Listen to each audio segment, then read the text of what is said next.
اور آج چونکہ 22 جمادی الاخری ہے، جمعے کا دن ہے، آج کا دن 22 تاریخ جمادی الاخری، یہ وصال کا دن ہے حضرت صدیق اکبر رضی اللہ عنہ۔ اس لیے میں آپ کی ذات ستودہ صفات کے متعلق کچھ چیدہ چیدہ باتیں آپ کی خدمت میں عرض کروں گا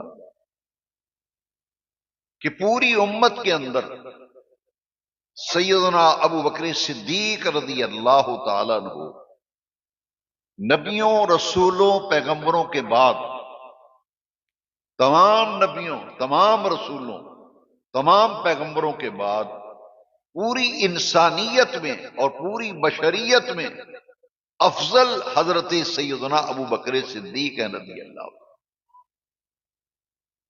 افضل البشر۔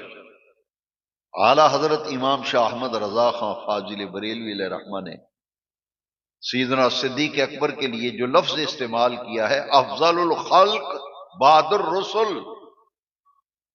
پوری مخلوق میں نبیوں، رسولوں، پیغمبروں کے بعد افضل حضرت ابو بکر صدیق ہیں رضی اللہ عنہ۔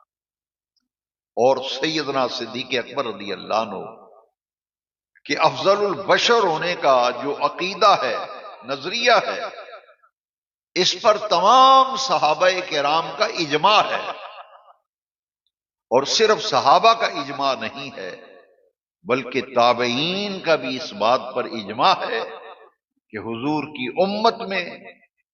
نبیوں، رسولوں، پیغمبروں کے بعد افضل جو ہیں وہ حضرت ابو بکر صدیق ہے رضی اللہ عنہ۔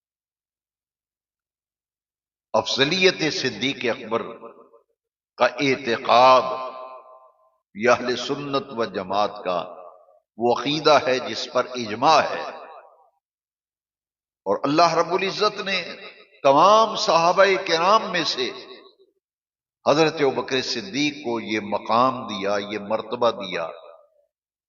کہ حضور نبی کریم علیہ الصلوۃ والسلام کے سفر ہجرت میں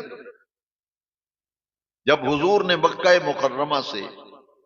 مدینہ منورہ ہجرت فرمائی تھی تو ہجرت کے سفر میں نبی کریم علیہ السلام کے جو رفیق تھے، حضور کے جو ساتھی تھے سفر ہجرت کے، وہ حضرت سیدنا ابو بکر صدیق تھے رضی اللہ عنہ۔ ہجرت کے سفر میں حضور کے ساتھ جانے والے،